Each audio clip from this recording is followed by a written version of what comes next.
So what happens? You know, you're in the barracks or something. You get the call. Do you know anything about it? How does it start? Well, I, the duty driver came around and says, "You got to get back into camp. It's about 8 o'clock at night or something." He says, "You got to get back into camp." He says, "Why?" He says, "The Argentinians have attacked the Falklands." And like everybody else, I says, "Why would they go to Scotland?" And then we realised it's not Scotland; it's 8,000 miles away. Yeah. And we went back to camp, and the camp was buzzing. But we were on Spearhead, which is the NATO's readiness cycle. So we were on Spearhead, which means that we're prepped, ready to go as a battalion anywhere in the globe within 24 hours. So our kit was good to go. The only other thing that we had to get was the additional vehicles and that, and the MOD had to get the ships and everything. So it took 3 days. Mhm. Within 3 days, they'd accumulated over 100 ships, military and civilians. Oh, that's huge. And that's the biggest flotilla since the Second World War. It was an amazing feat of Yes. management to get that done. Yes. And then you get on the boat. How long is the trip? Well, I got on the boat and I'm thinking, right, when I see the para, because there's 3 units on there. There was 40 commander, 42 commander, and 3 para on the Canberra. And when we got on it, I thought, when they see us, the Argentinians see us, they're going to take cover, run away, go home, and we'll just sail around the Isle of Wight and come back as heroes and have coffee and tea. But when the ship loads horn, my world fell apart. I'm like, oh no, I'm going to die. I'm going to die. Yeah. I am going to war and I'm going to die. Oh, Get over it, Sulle. You're going to die. right. And then your thought process is on overtime. And I thought, well, hang on. When I was in Germany during the Cold War, my sergeant says, right, we've got to protect the Minden Gap, which is a big valley. Mhm. And there'll be a tsunami of Reds. And I said, sorry, Sergeant, what's a tsunami? He says, a massive big wave. And I says, what's Reds? He says, the Russians. I went, oh. And he says, and you'll run out of bullets. And then you'll have to fight hand-to-hand combat. But because there's so many of them, you're going to die. And I'm like, I'm 19. And I'm thinking, I wish I'd have joined the RAF. So we were training all the time. We were known as renting enemy in Germany. We were always out on exercise, day and night. And there come to a point in time where I thought, I feel ready for this tsunami of Reds. I've trained enough that I'm ready. I've done all the night maneuvers. I can work completely in the night and the day. And it wasn't like the sergeant said something like, oh, in 7 exercises in the field, you'll be ready. It was experiential learning. You know, you come to that conclusion yourself. And when I did, I thought, great. So now back to the Falklands on the Canberra, I'm thinking, well, hang on. Back then, I was ready to go. All I've got to do is change the theatre of war from Northwest Europe to the Falklands. And for me, that was it. And I thought, right, I can now concentrate. And we trained all the time, every day. I mean, whoever did that training program, there's 3 units plus the add-ons, the attachments. There's loads. The ship could only take 2,500 ish, and there was over 3,000 soldiers on that ship. You know, a lot more than that. So we just trained all the time. We had the 2-can rule of beer, and we just trained. And we were doing pokey drill. I did a mortar course while I was on board the ship as well, and that came in quite handy. So what's it like? The boat arrives at the islands, and then you've got to disembark. Are you under attack when that happens? No, so there was one morning, the flotilla met up, and I walked down the back of the ship. The sea was like a mill pond. It was so smooth, and you could ships everywhere. I'm like, wow, I've never seen so many ships. And then we cross decked to the HMS Intrepid, which is I think it's called an amphibious warship. It's brilliant. The back end sinks down. The water comes in the back. The door opens and it's got an internal dock where 4 landing ships utility sail out the back. So it's like the D-Day landings. Yes. We got on that ship and we didn't have anywhere to sleep because it was packed. So we were sleeping in the corridors or on the decks. But we didn't mind. We slept in most places. But what we did like was the food was far better on the HMS Intrepid than it was on the Canberra. Yeah. Squaddies work on the belly. Yeah. And so that night there was an announcement and it changed the whole vibe of the ship. The captain said that a Sea King helicopter has ditched with 22 SES soldiers on, and you could feel the vibe. I mean, what a total waste. These guys, the training they do to get to where they are, you know, their capability, and it's gone in a flash. Yes. They did bring one guy out, but we all thought he's not gonna last, he's going to perish, because I think the life capacity was about 2 to 3 minutes in the South Atlantic. And they got the guy out, but I found out a couple of years back that he actually did survive. Oh, he's called Gordon, and he wrote a book, and it's called Flash Gordon. Oh, sorry, Splash Gordon. Oh, good for him. But then there was the next day I was preparing myself, because we're now going to get on the land ship utility and sail in to Stanley, to the Falklands. And I was sat there contemplating. I've got my kit ready. I've waxed my boots every day for 6 weeks, so they're going to be waterproof, blah, blah, blah. And I saw this SES guy walking down the dock, and there was all these boxes full of ammunitions and stuff. And he's grabbing what he wanted. And I thought, when he's gone, I'm going to go down and get my own. So I did, and I went shopping. I ended up with, I think it was 4 phosphorus grenades, 4 normal grenades, 2 smoke grenades, 2 bandoliers, so 200 rounds, 4 light machine gun magazines, the whole 30 rounds each, so that's 120. Mm-hmm. Plus I had my normal 80 rounds in my SLR magazines, then 200 link and a 66 rocket launcher. Mm-hmm. I think that was about it. And then, so my kit was about, when you think 5 days rations, a full complete set of clothing, water, and all that ammunition, it was about £150, which is about the standard route that what people were carrying. How'd you carry that? How'd you carry it? Well, I didn't know it was that heavy, because I found out later on when I was asked to do a talk when I was a sergeant, and I spoke to the small arms guy who was an expert in weapons, and I told him what I had, and he says, that's about £150. I went, really? Blimey, I just thought it was 80 or something, you know? Yeah. Anyway, so we now got a kit on, and we get onto the land and ships utility, and I'm thinking, no, just before we got on there, the sergeant says to people, including myself, right, here, have this, have this. I ended up with 2 mortar rounds, mm-hmm. and then the tripod legs for the machine gun in the bag, and the bag was packed with link, and the reckon that was about, altogether, with my kit, about £250. So I got on I don't know, I was stood up, but I wasn't alone. There was lots of other people the same. And I got on the landing ship utility, the D-Day landing ship boat, and I thought, I need to go to the back, because when the door goes down, it'll be a hail of bullets like in World War II. So I did a Michael Jackson kind of walk to the back, and I thought, I feel a bit better. Yeah. And then when we got there, and they put the door down, instead of hearing all the bullets, I heard a splash. I thought, what do you mean a splash? They'd landed in the water in the South Atlantic in winter. Not very hot, is it? No. So I'm now in the water up to my waistline. Yes. I've now got 3 Adam's apples instead of 1, and my boots started to leak. So I had wet feet from day one. I was not happy. We handed over the rest of the kit, so I was back to £150. Yes. And we started digging in, but war's chaotic, and I dug in 5 trenches. Now they weren't all complete, because it kept getting moved, and it was peat as well, so it was quite easy. But the last one, it was a full trench. Yes. But it just kept getting moved around, which is understandable because it's war. But how did it take you to build a trench, to dig a trench out? In war, not very long. No. About half an hour, because it was peat as well, so you take it out in big lumps. Yes. And got in my trench, and then the Argentinians, their pilots were accurate, really brave. And they were coming, and we were looking at the sea, the inlet, and we called it Bomb Alley, because them poor buggers on the ships, they were getting bombed left, right, and centre. We lost quite a few ships. Their sorties were coming in.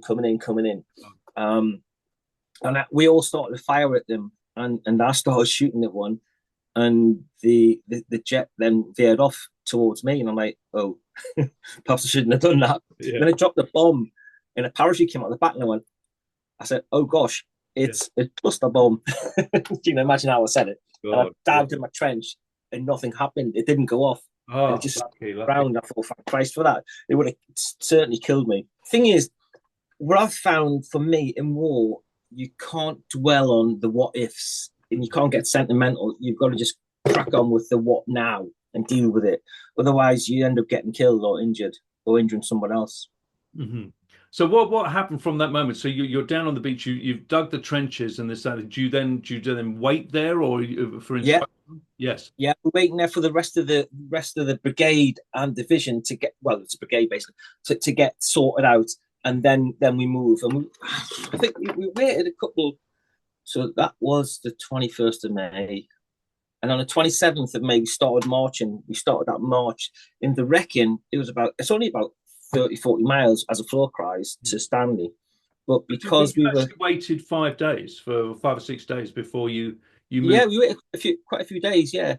But remember, the fog of war is crazy. There's always a fog of war. I suppose if you're in a four-man team, then it's different on a small, isolated mission. But when you've got a big, there's well, we had three battalions plus the rest of the battalions that were coming up, two para and everything else. So there was a lot going on, a lot of movement behind the scenes.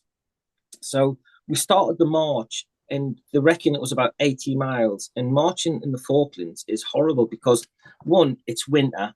Yes. Two, you've got these lumps of grass, and if you don't stand central on them, you slip off and you can snap your ankle. And a few people had injuries. I mean, I fell off a few times.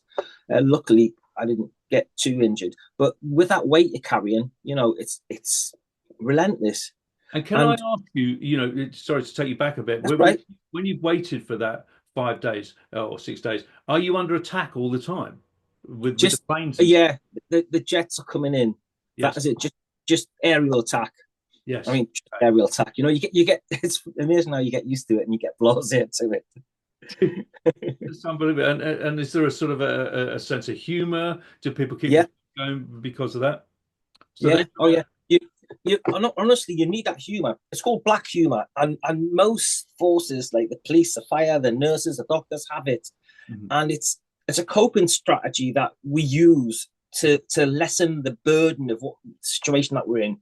The only downside is, especially with the medical side, is if they see an earshot if the patient's family, Mhm. then the family think, "How dare you?" Yes, And quite rightly so, mhm. because they're taking the mickey out of their family, so Yeah. that the family, they're their patient, so the family get upset, quite rightly so. But it's a coping mechanism that we need Mhm. to get through that bad situation. So it Yeah. needs to be handled with care. So you're walking on the thing. So it's about 40 miles, is it? No, it's about 80 miles 80 the way we miles. went. Yeah, yeah, because we were contouring. We couldn't. I mean, all it takes is one jet to come and open up on us and take out half the battalion. So Mhm. we had to maneuver around where we thought that the threat was.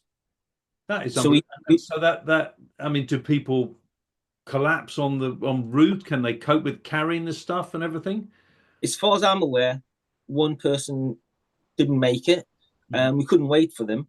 And you can't get up by yourself. You have to use the buddy buddy system where your partner lifts you up, sort of thing, Yes. because the weight was just so much. And we marched all day, all night, all next day. There's a day and a half.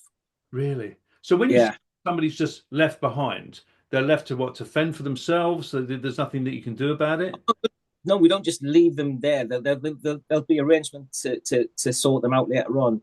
Yeah. But the main thing is, the main objective is the main aim is to get to the objective at all costs. Yes. Okay. And And so you got to your objective, and what was the objective that you had to do? Mount Estancia. So you got the house at the bottom. Then they reckon it was about 5 k's to the top. It seems a lot, but I was told it was 5 k's. So we went up to Mount Estancia and we dug in a defensive position with shell scrapes, which is shallow trenches. And Yes. my OC, officer commander or major, said, "Take your boots off." And I said, "Sir, I don't take my boots off on exercise. I want to take them off more." And he explained, "We're on a reverse slope. The enemy's that way. Yes. We're on this side. They can't hit us."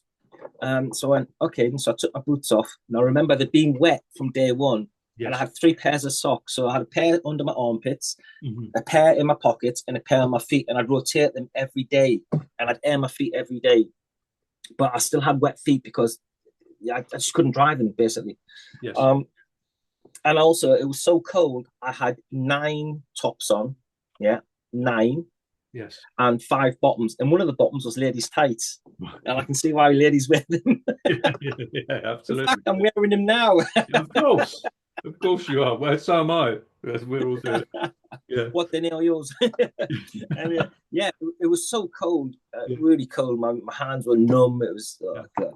But anyway, so we went to Estancia House and we dug shell scrapes. And then in the morning when I woke up, oh, my feet. were huge, and all the skin had been pushed to one side. Oh no. So I had to hobble down with all my kit to Estancia house, where there was like a Ridley Tin Hut, which was a makeshift medical center. And I was in there for about 5 or 6 days, and I hated it. I just wanted to get out. And every day I'd say to the medics, "Can I get out? Can I go?" And I went, "No, you can't even walk." And the pain that I was going through was, imagine you grab your foot or your toe and you get a needle and you stick it in and scratch the bone. That's the kind of pain I was going through. But eventually they let me go. And then I went back and joined the platoon. I was so happy. And then the next day, or that night, we got a mission. We had to go and secure the Mortar Bridge. Right. And we did it. And we weren't opposed. And in the morning, I could see the Two Sisters Mountain. And that was the Marines' objective. And I could see the Marines running up and down like getting crazy. I thought they were doing a physical training session. Yes. And then all of a sudden, the side of my shell scape started going boof, boof. Yeah. And it was a 50 caliber machine gun. And that wasn't the Marines, it was the Argentinians. The Marines hadn't taken the objective yet. Yes. And no fault of their own, obviously. Yes. So the Argentinians started firing on us with 50 caliber machine gun, which traveled quite a distance. So we all got a kit and we ran, and me and a guy called Harry ran to the left while the platoon ran to the right. So there's now a wall of bullets in between us. Wow. And then my sergeant says, "Go and do a recce." So I had a little suet sight on my rifle, which is about as much use as a beer glass looking through it. Wow. And we found this big slab and we stuck under it and was looking at this through the sight. And I said, "Harry, it's not worth even opening up because we're not going to hit them with the rifles." Yes. But their 50 cal could hit us. So anyway, then I heard boom, boom, boom, these explosions. There was mortars. And because I'd just done a mortar course on board the ship, the mortars were coming 50 meters at a time, and then they'll come across 50 meters. Yes. And the last one was 50 meters. And I thought, oh my God, and I could hear this bomb coming down. And it hit the rock, the side of the rock. And the rock was only that wide, about a foot wide. It hit the side of the rock, blew the soil away. So the rock was at an angle anyway, and there was nothing to stop it from falling. I don't know how me and Harry did it, but before it hit the ground, we managed to jump out and run. Right. And the mortar man was chasing us. He was sniping us with mortars, which I'd never seen before. So yeah, we got away, and then we joined the platoon again in the company, and then I think it was the next night or the night afterwards. We then went to it was 11th of June, so a couple of days afterwards. We then did another 9 kilometers, I think it was, to the start line. Now, the start line, for those who don't know, is the start of the war. You go across that line, and it's live. You're on. There was a guy when I joined my regiment. There was a guy who was so toxic. I could have beat the crap out of him, but I didn't want to touch him because I didn't want to catch it. He was horrible, really horrible. And there's no way, because those that sit on the fence, I can change their attitudes. And those who are bad, I can change it to a point where they'll say, "You're right, it's the other ends I don't like." And I'm like, really? What do I do with that? But anyway, this guy was particularly toxic. You know, you could see this green smoke coming out of his mouth every time he talked, basically. And we were in a fire position, in a war, in a battle. And one of our guys got sniped and was wounded. And this guy tried to get up. And I pulled him down and says, "You can't go in there. This is that racist, the horrible racist." I pulled him back down and says, "You can't go in there. He's just being shot. It's a hot area. You're going to get shot if you go in there." Somebody else ran in. The sniper wounded that second guy, then killed the first guy, and I thought he was playing games. This guy tried to get up again. I pulled him down, but he then got up and ran in. And I'll leave it there for sake of the families. But yeah, I tried to save them twice because as far as I was concerned, in a war, we're all on the same side. And I haven't got time for the stupidness of a racist, doing this thing. This person did. He said something to me, I hope you die during this battle, which I thought was, why? 4 years I've been in the regiment, and you have essentially saved him in that situation. Yeah, I mean, he said, "I hope you die," and I'm like, and I couldn't give that any time because I'm now going to go to war. I'm going to fight for my life. So I just told him where to go before I killed him. And that was that done. And I couldn't give it any more time. My focus was on the battle ahead. Even even after you walked all that way, been shot at, mortar, it just I don't understand how somebody carries that kind of thought pattern in that situation. I mean, it's astonishing, isn't it? You know, you're Yeah. fighting together, you're saving each other's lives, and he comes up and says that to you. It's beyond me. And not many people in the regiment know he said that, you know. So this, if they're going to listen to it, they'll be surprised. Yeah, But what I'm telling you now is the whole truth and nothing but the truth. yeah, And I'm not afraid to say it now. no, But yeah, just before that, Johnny Weeks, the Sergeant Major, what a legend, yeah, man mountain, brilliant guy. He said, some years might not see the light of day tomorrow. Fight the best you can, yada yada yada. And it was a real, thought rendering, heart pulling speech. And then he said, if you want to go and speak to somebody, then go and do it now. Fix bayonets. And that's when the guy, because it all dispersed, and that's when like racists come up to me, yeah, and I said to him, "Go away for effing shoot you." yeah. And then that was it. I put it to one side. I haven't got time to think Oh, about that. no. Plus, my training for racism has been immaculate because I've had some of the best racists in the world. Yes, So yes, I got an A star. And yes. anyway, we then start patrolling towards Mount Longden, and I could see it silhouetted, and in my mind, it looked like on Scooby Doo the cartoon. You see the scary castle. It Yes. was like that, but it wasn't funny. It was like it looked like that, and I was like, "That's my nemesis. I've got to get there and fight." And we were patrolling, and the Argentinians were pitting up mortar rounds, which were illuminating. So they come down the parachute. We could hear the pop as it come out of the tube. So we get down, the light would come up, and then it would go down. Then we get up and carry on patrolling towards the Mount Longdon. And I thought, this is going to be so easy. We're going to be on top of them.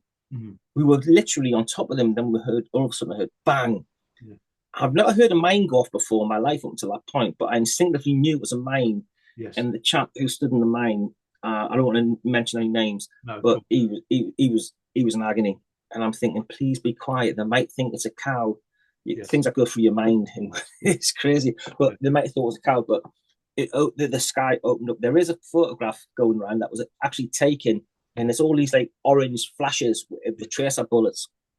But what you don't see is the other four bullets, normal bullets behind it. But Yes. when you look at this picture, it's like, wow. But then when you multiply it by four, you Yes. think, how the hell? And we were in the middle of that. B Company were in the middle of God. that. Yeah. Bullets were coming in left, right, and center. And then, so I'm now in a minefield. I know it's a live minefield because my mate's just blown his leg off. And I'm leading half the section at this point. Yes. And for some reason, I'm thinking about getting my bayonet out, 45 degrees, and prod like you're supposed to. Yes. And the corporal, who I'll not mention his name, good man, and he said, "Get up, Alhaji." And in my head, I'm saying, "I've got to do this." And he shouted, "Get up, Alhaji." I'm saying, "I've got to do this." Yeah. And he shouted a third time, and it got through to me. And I swear, if he hadn't have shouted the third time, I'd probably still be there. I was so fixated Yeah. on doing this. Yes. Everything else was nothing to me. I had to do this. It was really strange. Mhm. So I stood up, and they had two types of mine: the mine that just blows your foot off, or the one that jumps up and blows your groin away. Yes. So I had my weapon in my right hand with safety catch off, and I put my left hand on top of my testicles because in my mind that would do it. Yes. Obviously it wouldn't, but you needs must. And Yeah. every step I took, I could feel every muscle fiber contracting and releasing. I could feel the sweat building up in my glands and coming out and running down my face. I could feel the air going in through my nose, tantalizing the hairs in my nose and going down to my trachea. I had full body sensation. It was incredible. And it's the only time I've ever had it. And then I jumped on the side of the mountain thinking I'm not going to put mines on the side of the mountain. And I landed in a bit of a heap. But with my gloves on, I could feel something in my hands. I went, defecated all over the place. And I just saw red and ran up the mountain. And we had the longest approach. Then 6 platoon and 5 platoon had the sideways, but we had the longest approach. And as I was running up, a guy ran in front of me, one of our guys ran across me, and as he got in line with me, he dropped. He'd been shot by the 50 cal that was pointing towards us. So if he hadn't run across you, would it hit you? I wouldn't be talking to you now. I'd be dead. Oh my God. Definitely. Yeah. So I mean, the number of times I should have died, it was ridiculous. So that my count, that was the 5th time I should have died. Yes. Because you got the minefield and everything else, yeah. And then there's at one point I was a left hand man, and just where if you put your arm out where your hand is, the ground just ripped open with bullets. So I rolled back to my other side, and I'm thinking, who's firing behind us? And it was our supporting company. I think it was C company or A company doing support fire. I can't remember, but apparently they saw a laser beam on me, Yes. and they started opening up. And I Yes. said, "Tell them we're going to stop firing." So they stopped, and I moved again, and they opened up again. Twice, nearly killed me. Right. And So you then could later on, by sorry, your own, you could have been killed by your own guys. yeah, which is horrible, horrible thought. Yes. There's all sorts of stuff. I don't want to go into everything, but No, of course. there was 12. Well, I thought it was 12. There's 14 times when I should have got killed. Yes. But luckily, I survived, and sadly, other people in some cases took that bullet or that explosion. Yes. But I ran out of bullets twice. And the first time I had it, I had a bandolier, which is loose rounds basically, but I didn't have time to put them into the magazine. So Yes. I looked at dead paratroopers and got their magazines. Yes. And then later on, when I ran out of bullets again, remember I had 200 bullets in magazines. I had 120 in the light machine gun magazine, which you can put on your SLR, and then I had 80 of SLR magazines. So I'd run out over 200 bullets first time. Then I got resupply from dead paratroopers, and then ran out of bullets again. And I realised that the Argentinians have the same. They had the FN rifle, which is basically an SLR. So I got their magazines of their dead. Sergeant Mackay VC was my platoon sergeant. He got the VC, very brave man. Mm-hmm. And what happened was him and a guy called Corporal Bailey said, "We've got a gun nest, so you come with us." So me and some other guy, I don't know who he was, jumped over. And at that point, an explosion happened and blew us back, basically. Mm-hmm. But it must have gone in between Sergeant Mackay and Beetle, and then blew me and this other guy back. Mm-hmm. Anyway, it's pitch black, bullets flying everywhere, explosions going everywhere, and I need to find my platoon sergeant. Mm-hmm. So I'm crawling forward, and I hear this groaning, and I'm thinking, I hope it's not an Argentinian. I don't want to go on to an Argentinian who's been injured. And it was Bailey. He'd been injured. He'd been shot 3 times, one in the hip, one in the neck, and one in the wrist. But the one in the wrist was a tracer bullet, yes, and it burns. And he was more concerned about that. I'm thinking, mate, it's your neck that I'm concerned about. Yes. Then Louis Lewis, Lance Corporal Louis Lewis, great guy, who saved my life later on. Mm-hmm. He came across and he assessed it as well. And we sorted him out, got him on a stretcher. Mm-hmm. I'd given him his morphine and everything. And as we got, and I seen this tent when the explosions went off. I saw this Argentinian tent, and as a section came up, I said, "Just go in there and see if there's a stretcher." And they came out with the stretcher, and I'm like, "Don't think about it, just do it." I'm thinking, where? Anyway, we got him on this floppy stretcher, and I was at the back right hand side. And as we started running, and remember, bullets, explosions, and I said, "Stop!" Like it was an everyday request on a sunny day. Yeah. And I said, "What's wrong?" He said, "I've got to swap the guy in front. The back's killing me." So I swapped, and off we went. Yeah. And that guy got shot and killed, who I'd swapped with. I couldn't believe it. I don't know who it was. I don't want to know who it was. No. But, you know, it's horrible. It's random, isn't it? It's so random. Yeah. Yeah. Yeah. Well, the one that when I went through PTS, going through the main PTS process, the first 3 years, the one that came out of the blue that I never really gave it a second thought after the Falklands, but the one that came out of the blue was, I'm walking, it's daylight now, and I'm walking along the left-hand side, and all of a sudden, my spider senses go mad, and then I saw a flash right in front of me. It was about 2 inches as it went past my eyes. Yes. And it was a burst bullet from a sniper. Yes. And my body turned into one of the Matrix people, because I dived backwards, and I looked up, and I could see the sniper.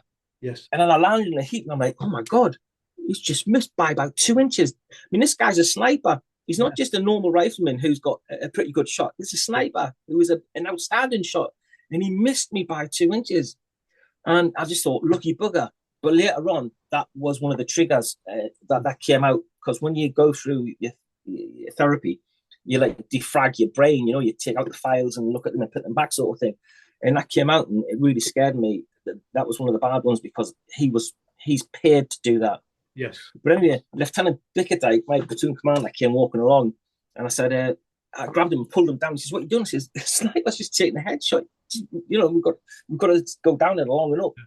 And he stood up, and the sniper shot him in the thigh. And I thought, you lucky bugger. Then I had to carry him, his kit, my kit, Oh my back to oh yeah, wasn't happy. Kept squeezing his leg. I yeah. wasn't happy. But So yeah.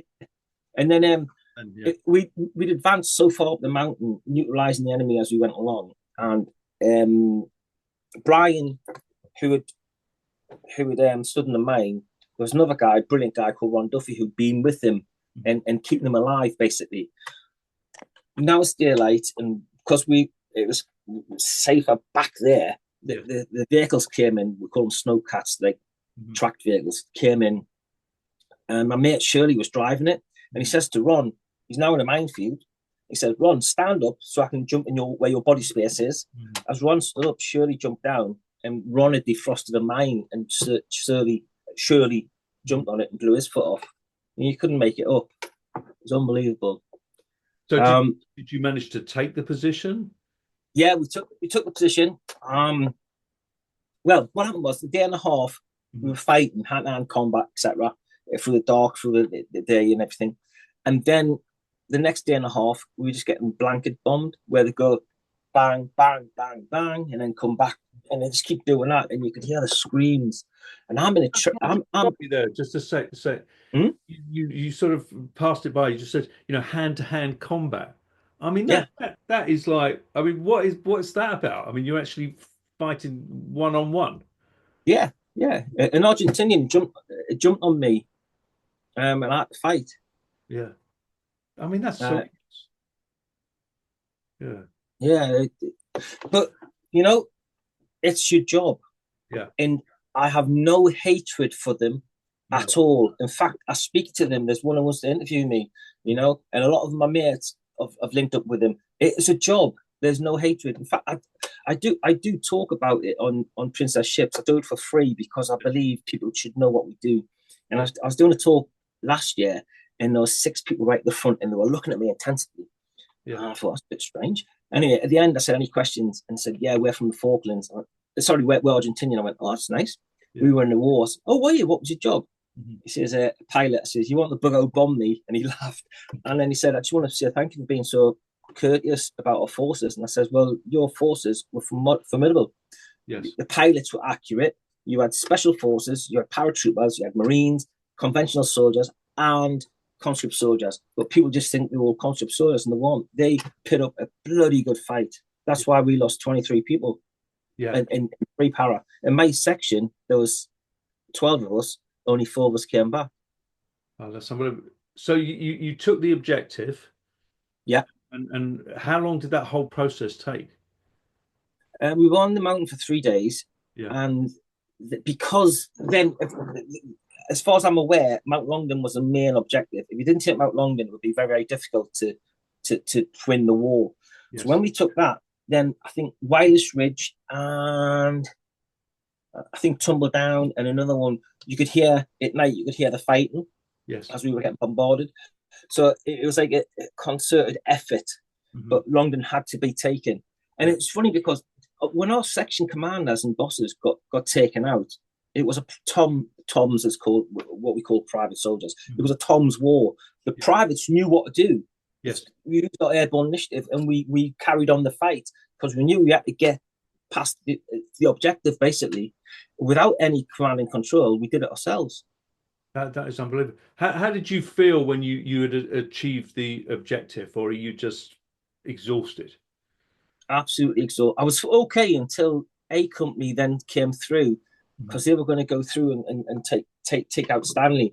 Yes. Up until that point, I was running around like a nutter. I was running on fuel, adrenaline, basically. Yes. But when they said that, I just went, Yeah. and when that was it. But Yeah. then before A company had actually gone, we'd heard the surrender, and all of a sudden my energy came back, and it was like, thank Christ for that. That's I was like, I know it sounds probably inappropriate, but I was like a kid, the most excited kid at Yes. Christmas. It was like, oh, thank Christ for that. And did you go into Stanley? Yeah, but before we did that, we had to move our dead, Oh, which was I trained for everything else apart from that. And oh my God, it was horrible. It was horrible. yeah. Um, Friends that you'd grown up with throughout the army, you'd seen their families, you'd seen their kids. Hmm. It's a very family oriented regiment, the Paracute regiment, and they were good guys. Mm. These were good guys, and they're there dead, and you have to Did the move kind them. of reality of the whole situation then kind of come upon you to think these poor guys had lost their lives and stuff? Yeah. So I remember one guy. He didn't. I can't mention any names, but he didn't have any wounds that you could see. Mhm. He looked like an action man doll. He had rigor mortis, and he was just like, and he was a really nice guy, Yeah, a really good guy, a good egg. And he's just lying there, and I'm waiting for him to go. Got you. yeah, He looked like he was asleep, yes, but he was stiff and cold, and it was. I never trained for that. no. No one told me about that. It was new, Mm. and it was horrible. And there was Because you've been so in this talk, it's so sort of forthright about your what you went through. Do you live it every day? Is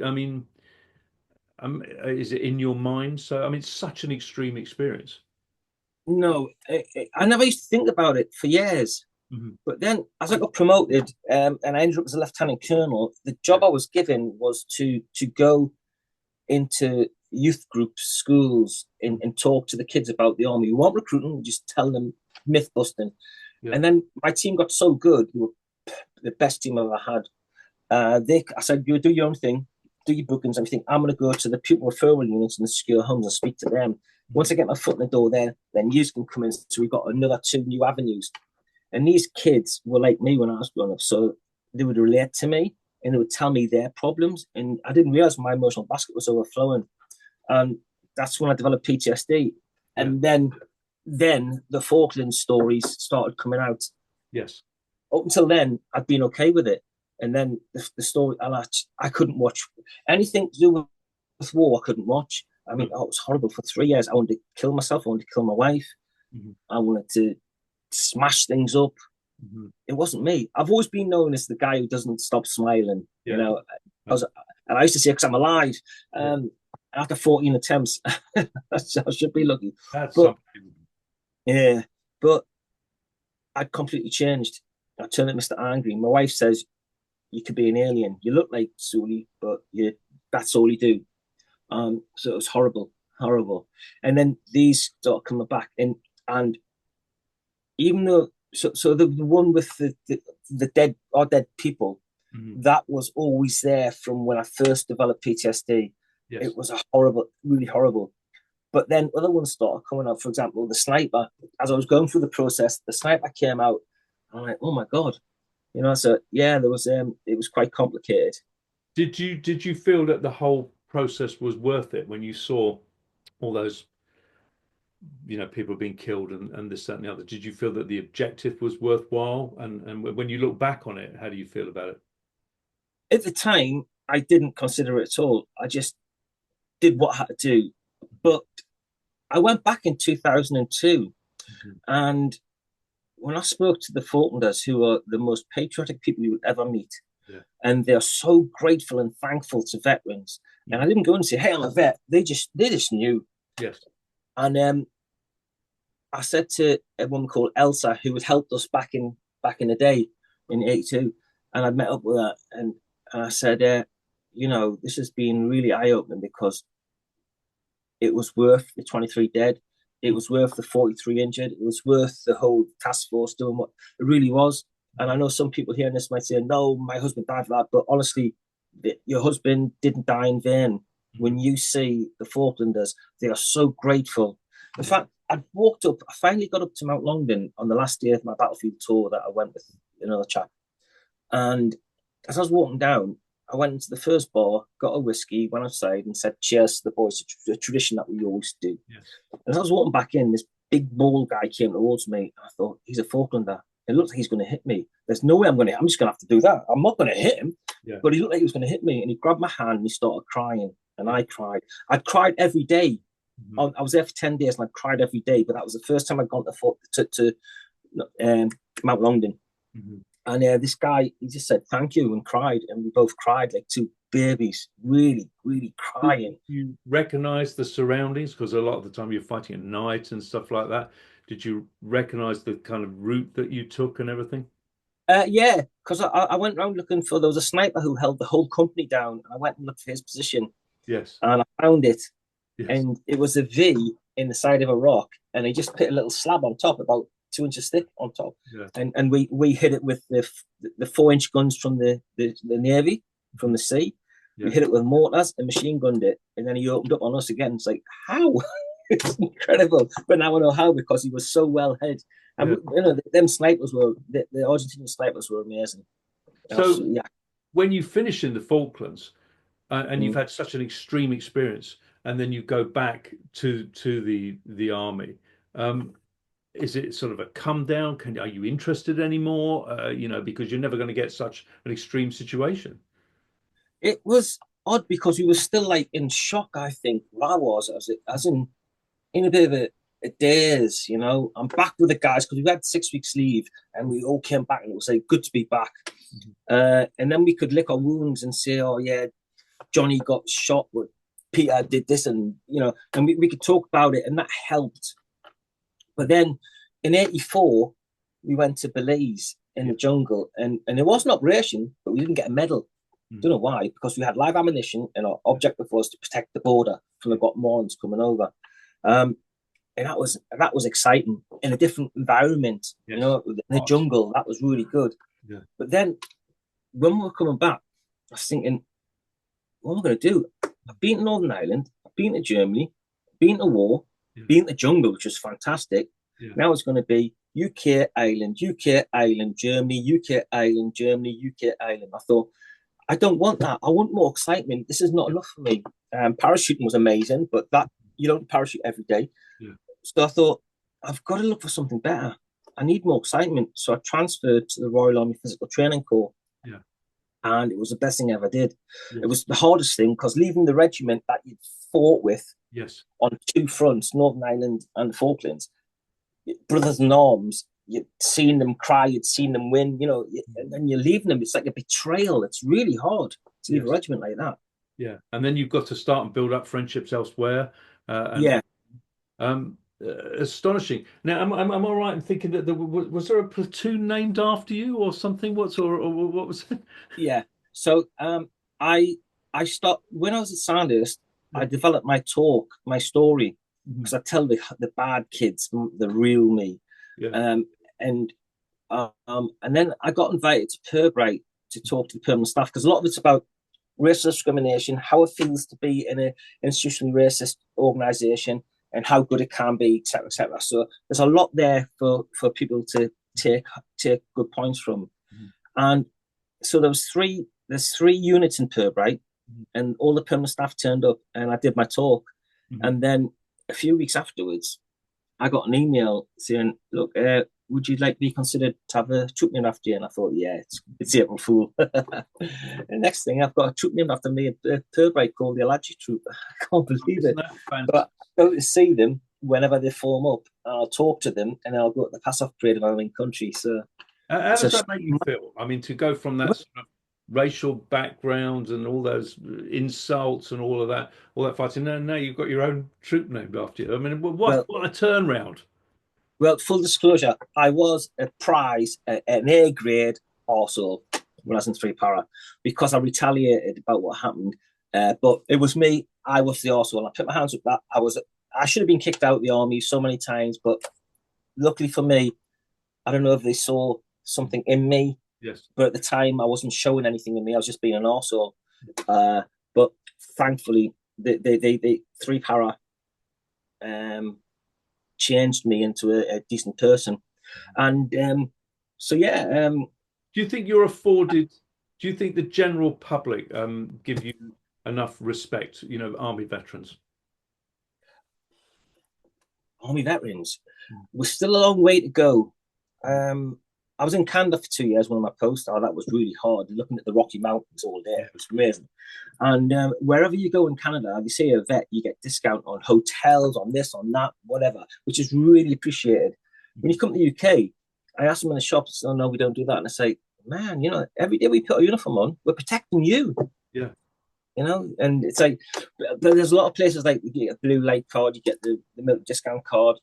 I think everybody should do discount. And I think everybody should realise that whether you like the army or not, it's the government that sends the army to war. It's not the soldiers; they don't want to necessarily go to war, but our main objective is to protect this nation and to protect you. And every day we're making a pact with ourselves, and it might end up giving our life to protect you.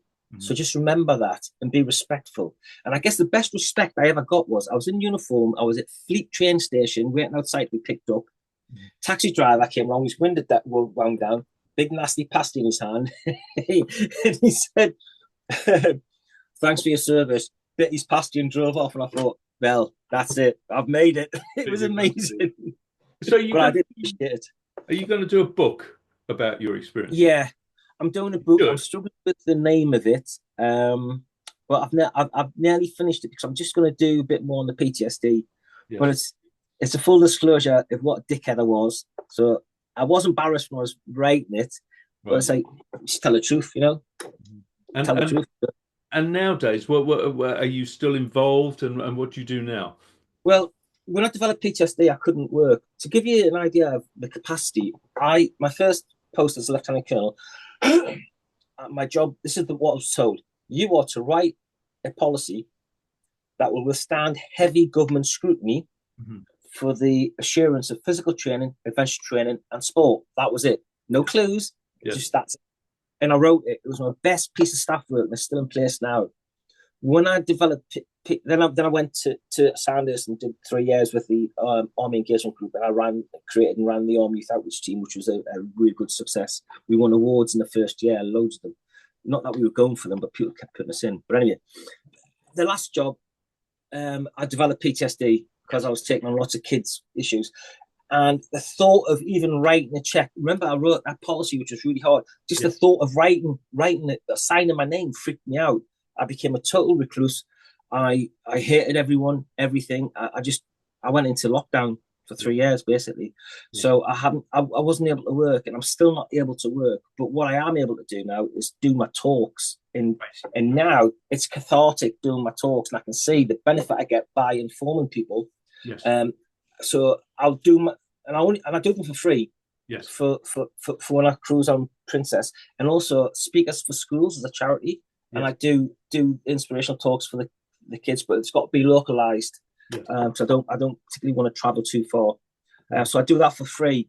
And then hopefully one day because I still forget a lot, forget words and that because of my PTSD. If it gets better, which I'm about 80% there. If it gets better enough to work, then I would like to work because I've been working since I was 14, actually. Yeah. I mean, do you get sort of looked after by the government? Do you get army pensions and things like that? Yeah, great. Yeah, Lieutenant Colonel's pension, so that's not too bad at all, actually. Yeah. And Op Courage have been phenomenal.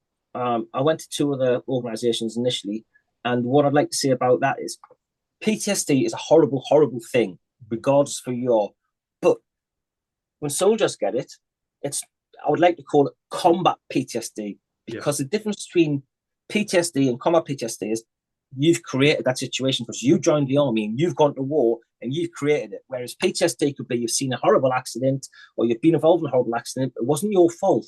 And that's what triggers it. That's in the broad terms. Yeah, obviously there's worse than that. But with combat PTSD, you're the one who's created it, basically. So there's the guilt as well.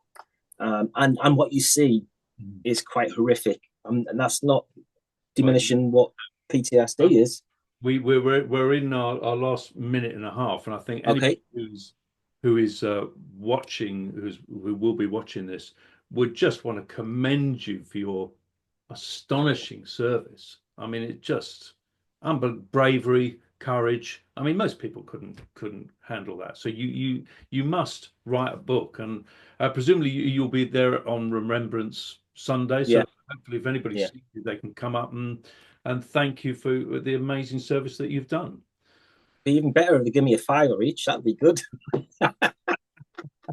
So thank you so much for being, allowing me to talk to you and sharing your story. And, do a book. And when you do your book, we can then promote your book on here, because there's 80,000 subscribers. I'm sure a lot of them will be wanting to go out and read more about you, so well done. Fantastic.